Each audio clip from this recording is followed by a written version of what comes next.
नमस्ते बच्चों। अब हम विशेषण का दूसरा भाग देखेंगे बच्चों। अब हम लोग संख्यावाचक विशेषण देखेंगे बच्चों। संख्यावाचक विशेषण जो शब्द संज्ञा या सर्वनाम की संख्या का बोध कराते हैं उन्हें संख्यावाचक विशेषण कहते हैं। फिर से दोहरा रही हूँ बच्चों, ध्यान से सुनिएगा। जो शब्द संज्ञा या सर्वनाम की संख्या का बोध कराते हैं उन्हें संख्यावाचक विशेषण कहते हैं। जैसे 10 किताब, 4 मित्र, कुछ छात्र, कई लोग, 7 दिन, 10 वर्ष। इस तरह చూడండి పిల్లలు, సంఖ్యావాచక విశేషణము అంటే వాక్యంలో ఉపయోగించినప్పుడు నామవాచకము లేక సర్వనామము యొక్క సంఖ్యను తెలియచేయును వాటినే సంఖ్యావాచక విశేషణము అంటారు। అర్థమైందా పిల్లలు? अब संख्यावाचक विशेषण के उदाहरण देखिए बच्चों। मेरे पास 10 किताब है, నా దగ్గర 10 పుస్తకాలు ఉన్నాయి।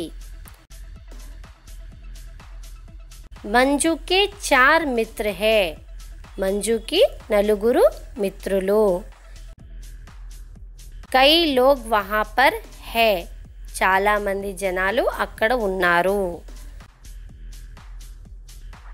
कुछ छात्र आज विद्यालय नहीं आए, కొంతమంది విద్యార్థులు ఇవాళ బడికి రాలేదు। इस तरह देखिए बच्चों, संख्यावाचक विशेषण 2 भागों में बांटा गया है। वो क्या क्या है बच्चों? निश्चित संख्यावाचक, अनिश्चित संख्यावाचक। निश्चित संख्यावाचक के अंतर्गत 10 किताब, 4 मित्र, 10वां भाग, इस प्रकार संख्या बोध होता है बच्चों। अनिश्चित संख्यावाचक में कुछ छात्र, कई लोग, इस प्रकार। చూడండి పిల్లలు, సంఖ్యావాచక విశేషణము 2 భాగాలుగా విభజించబడినది। అదేంటంటే నిశ్చిత సంఖ్యావాచకము, అనిశ్చిత సంఖ్యావాచకము। నిశ్చిత సంఖ్యావాచకం కింద 10 పుస్తకాలు, 9 మిత్రులు, 10వ భాగము ఇలాంటివన్నమాట। అనిశ్చిత సంఖ్యావాచకము కింద కొంతమంది విద్యార్థులు, చాలా మంది జనాలు, ఇలా అన్నమాట। अब सर्वनामिक विशेषण के बारे में देखेंगे बच्चों। वे सर्वनाम जो किसी संज्ञा की ओर संकेत करते हैं उन्हें संकेतवाचक विशेषण या सर्वनामिक विशेषण कहते हैं। చూడండి పిల్లలు, సర్వనామిక విశేషణము విశేషణ శబ్దము సర్వనామము యొక్క స్థానములో వాక్యంలో ప్రయోగించినప్పుడు దానినే సార్వనామిక విశేషణము అంటారు।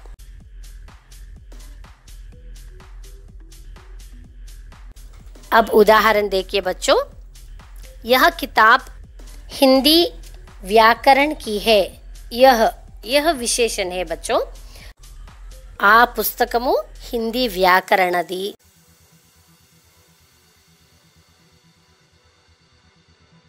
वह आदमी घर जा रहा है। वह ఆ మనిషి ఇంటికి వెళ్తున్నాడు। ये किताब किसकी है? ये ఈ పుస్తకము ఎవరిది? वह लड़का बहुत होशियार है। वह, इस प्रकार बच्चों ఆ పిల్లవాడు చాలా తెలివైనవాడు, ఇలా అన్నమాట।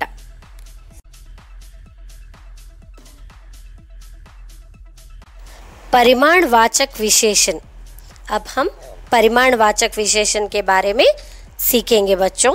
जिन विशेषण शब्दों से संज्ञा या सर्वनाम के परिमाण, माप तोल का बोध होता है उन्हें परिमाणवाचक विशेषण कहते हैं।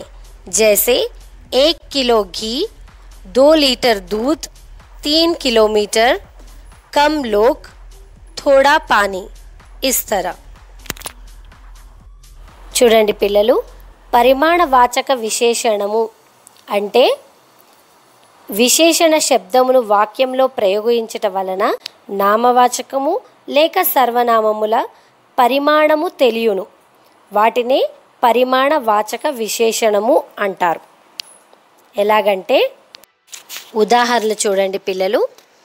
1 కిలో నెయ్యి, 2 లీటర్ల పాలు, 3 కిలోమీటర్లు, కొంతమంది, కొన్ని నీళ్లు, ఇలాగనమాట.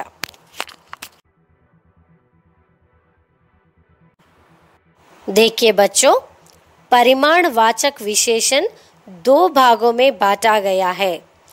निश्चित परिमाणवाचक, अनिश्चित परिमाणवाचक. निश्चित परिमाणवाचक के अंतर्गत 1 किलो घी, 2 लीटर दूध, 3 किलोमीटर, इस तरह. अनिश्चित परिमाणवाचक में कम लोग, थोड़ा पानी, बहुत सी किताब, ढेर सारा पैसा, इस तरह. చూడండి పిల్లలు, పరిమాణవాచక విశేషణ 2 భాగాలుగా విభజించబడింది. నిశ్చిత పరిమాణవాచకము, అనిశ్చిత పరిమాణవాచకము. నిశ్చిత పరిమాణవాచకము కింద ఉదాహరణకి 1 కిలో నెయ్యి, 2 లీటర్ల పాలు, 3 కిలోమీటర్లు, ఇలాగనమాట.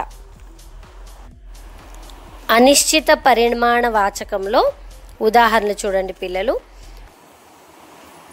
కొంతమంది, కొన్ని నీరు, చాలా పుస్తకాలు, లెక్కలేని డబ్బులు, ఇలాగనమాట.